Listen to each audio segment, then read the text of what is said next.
Kwa hiyo hizbi unaweza ukapatikana kwa kupendana au kwa sababu ya fikra zenu, kwa kuwa fikra zenu zimeafikiana na si kwa ajili ya dini. Au hizbia unaweza ukapatikana kwa kuchukiana, kwa kuwa fikra zenu zimetofautiana na sio kwa sababu ya dini. Mmependana kwa ajili ya kuwa kuna jambo limewakusanya pamoja, mkaafikiana, mkapendana kwa ajili ya jambo hilo, na mkawachukia wengine waliowakhalifu kwenye jambo. Au mkatofautiana na mkapingana, mkachukiana, mkajenga albara kwa sababu ya kupishana kwenye fikra zenu ambazo sio dini. Tunahitaji ufafanuzi. Au mkajenga mapenzi ya kupendana nyinyi kwenye kwa sababu ya mtu fulani, shekhe au fulani au fulani. Au mkachukiana pia kwa sababu ya mtu, mkajenga chuki juu yake, kwa maana nyinyi kwa sababu wewe wampenda fulani na fulani hampendi, basi mimi huyo namchukia mtu huyo ambaye hampendi ninayempenda mimi. Si kwa ajili ya dini, ni kwa ajili ya huyo mtu. Kadhalika kupendana kwa sababu ya jumuiya na taasisi za kidini na kuchukiana kwa sababu yake, ambayo sio jambo la dini. Huyu si mwenzetu huyu, kwa sababu haipo katika jumuiya yetu au katika taasisi yetu. Na mapenzi yenu yakajengwa kwa sababu ya hiyo jumuiya, au chuki zenu zikajengwa kwa sababu ya hizo jumuiya zenu. Huyu ni mtu wa jumuiya fulani au taasisi fulani au madrasa fulani, mweza kupigana kwa sababu hawa si watu madrasa yetu, ule tu uhizbia. Na haya yatokea katika baadhi ya miji hapa Tanzania, hapa Tanga. Hawa ni watu wa madrasa fulani na hawa ni watu wa madrasa fulani, pengine wote mrengo wao ni mmoja, bali ukirudi ukitazama mashehe zao waliposoma, wamesoma mahali pamoja pengine na tarika yao moja, lakini wanachukiana. Pia wanaweza kufikia kupigana na kutengana, na pengine wasizikane. Ule ni uhizbia. Unanielewa? Ikawa taasisi na jumuiya ndio msingi wa alwala walbara, sio dini. Nasema katika hii miji yetu haya mambo yalikuwepo na yapo. Mapenzi kwa ajili ya taasisi na jumuiya, hata kama ni taasisi za kidini, lakini hatukuamrishwa sisi tupendane juu ya taasisi hizo na tuchukiane juu yake. Au watu wakapendana au na kuchukiana kwa sababu ya chama. Siwezi kwenda kumzika yule kwa sababu si mwanachama mwenzangu wa chama fulani. Lazima nikamzike yule kwa sababu yule ni mwanachama mwenzangu, mwenzetu yule. Hapaangaliwi dini, hapaangaliwi dini, paangaliwa chama. Waweza kumtukana yule fulani kwa sababu si mwanachama mwenzako, ukataja aibu zake, ule ndio uhizbia. Na pengine wewe ukawa kama vile, au wenzako walionao kama hivyo, ukawasitiri na ukawatetea, ule ndio uhizbia. Pia vile vile mapenzi yanaweza kuwekwa kwa ajili ya ukabila, na chuki zikaja vile vile kwa sababu ya ukabila. Wampenda mtu fulani kwa sababu ni mtu wa kabila lako, nyinyi ni watu wa kabila moja. Kwa hiyo ukampenda, ukamnusuru, ukamtetea, ukampigania. Nini? Mtu wa kabila langu. Huyaoni mabaya yake na utayafumbie macho mabaya yake kwa sababu ya ukabila. Lakini unaweza ukamchukia mtu mwingine kwa sababu si kabila yako, ukataja mabaya yake, madhaifu yake, ukambagua.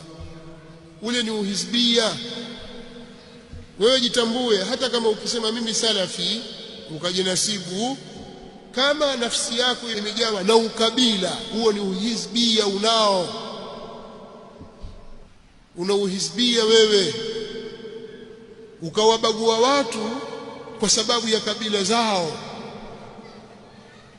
hii kazi hawezi kupata mtu fulani, tumpe mtu fulani kabila letu.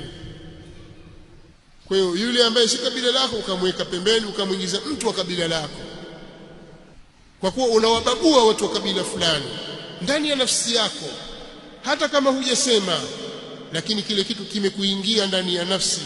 Wallahu alimun bidhati sudur. Wewe hizbi mpaka uache, kwa sababu Mtume sallallahu alayhi wasallam aliwaambia Waislamu, da'uha fa innaha muntinatun, uacheni ukabila, huo ni uvundo. Kujenga mapenzi au chuki kwa sababu ya ukabila ni uhizbi. Uislamu haukubaliani na mambo ya ukabila. Hili lazima mlifahamu, kwa sababu tayari shatengenezwa alwala'u lid-din lillahi rabbil alamin. Innama waliyukumullahu wa rasuluhu walladhina amanu alladhina yuqimuna as-salata wa yu'tuna az-zakata wa hum raki'un. Sasa jitafute wewe kabila yako, alafu kuna mapenzi gani? Kuwapenda watu wa kabila lako na jamaa zako si vibaya, lakini isifikie sasa wambagua mtu mwingine kwa sababu ya kabila lake. Pengine huyu ana sifa ya kukaa nafasi fulani, jamaa yako sifa hiyo hana, mpe mwenye haki yake, usilete ukabila. Na haya mambo yapo katika baadhi ya nchi, katika baadhi ya miji, watu wakibaguana kwa kabila zao. Umefahamu? Nimezungumza hapa, nimekaa kwa muda mrefu, kwa sababu ni katika vitu vinavyowatafuna watu, maradhi mabaya. Kwa hiyo ukiwa wewe waitaka dawa salafia, basi moja katika vitu vya kuachana navyo ni ukabila. Haina maana, haifai kujinasibu na kabila lako na kuwapenda watu wa kabila lako na kuweka karibu, lakini hilo lisipelekee kuivunja haki ya dini na ukauvuka mpaka ukaingia kwenye ubaguzi. Kwa sababu watu wa kabila yako ni ndugu zako, wana haki ya udugu, lakini haina maana sasa uwakanyagie wengine wenye haki zao kwa sababu ya ndugu zako na kabila lako. Wa ati dhal qurba haqqahu wal miskina wa ibn as-sabil wala tubadhir tabdhira innal mubadhirina kanu ikhwana ash-shayatin wa kana ash-shaytanu li rabbih kafura. Tutakiwa ubadhirifu. Kadhalika rangi, ukisema ukabila na rangi vile vile, ubaguzi wa rangi, ukawabagua watu kwa sababu ya rangi zao. Ukileta jambo hilo umeleta uhizbia, kwa hili litaunganishwa na ukabila. Kadhalika utaingia katika uhizbia kwa kukhalifu na kwenda kinyume na kupingana au kutofautiana na njia ya wema waliotangulia katika mambo ya itikadi. As-salafu salih itikadi yao ni hii, msimamo wao ni huu katika mambo ya itikadi. Itikadi zao ziko hivi katika masaili ya imani, wanaamini hivi. Wewe ukaenda kinyume katika jambo hili. Sasa usiseme tu sasa kama sisi ni mubtadi'a na hizbi, tumekhalifu lipi katika jambo la kiitikadi? Kuwabagua watu kwa sababu ya taasisi zenu na jumuiya zenu ni uhizbia, si katika njia ya as-salaf. Mmeuvunja msingi wa alwala walbara, mmeleta alwala walbara adhayiq. Kwa hiyo sio swala la njia ya imani tu pekee yake, masala ya itikadi tu. Jitazame mfumo mzima unaokwenda nao na unavyoamiliana na watu katika hili. Je, uwabagui watu kwa sababu ya jumuiya zao na taasisi zao? Hamgombani na watu kwa sababu ya jambo hilo? Sio kwa sababu ya sunna na bid'a au kwa sababu ya tauhid, ni kwa sababu tu ya majumuiya, mkabaguana mkatengana. Je, hilo haliko? Kama lipo, huo ndio uhizbia tunaozungumzia sisi. Kadhalika kukhalifu na kwenda kinyume na njia ya wema waliotangulia katika namna ya kuamiliana na watawala. Ni mmoja watawala hawa ni waislamu tena waadilifu, au waislamu madhalim, au watawala wa kikafiri kwa sifa zao zote.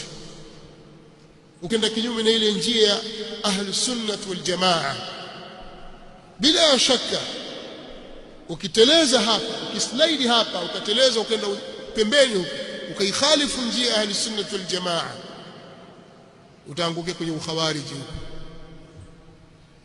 ni katika uhizbia.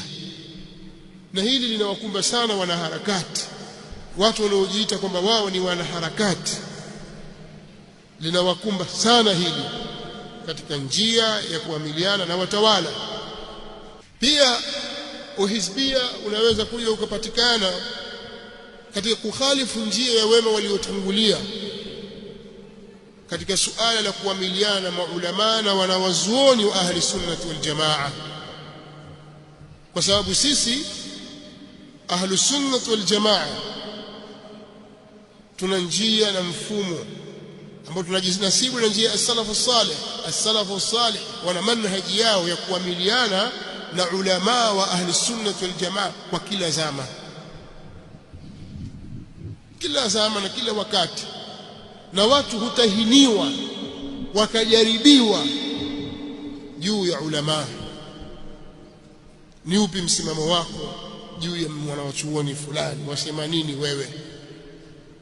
Hii ni njia walikuwa wakiitumia as-salafu salih kwenye karne mbalimbali, nyakati mbalimbali, wakiwajaribu na kuwatahini watu wa bid'a, kwa sababu min alamati ahli al-bid'ah alwaqi'atu fi ahli al-athar, miongoni mwa alama za watu wa bid'a, miongoni mwa alama za wazushi ni kuwashambulia na kuwatukana wanawachuoni wa ahli sunnah wal jamaa. Hizo ni katika alama zao. Sasa umekaa wamsikia mtu anawataja wanawazuoni wa ahli sunnah wal jamaa, anawataja kwa ubaya,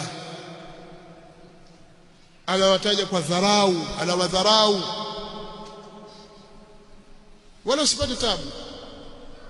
Lakini sasa huyu apinga maulidi, hakubaliana na khitma, huyo hizbi, usipate tabu, kwa sababu hii si manhaji ya ahli sunnah wal jamaa. Manhaji ya ahli sunnah wal jamaa ni tofauti na hivyo anapokwenda yeye.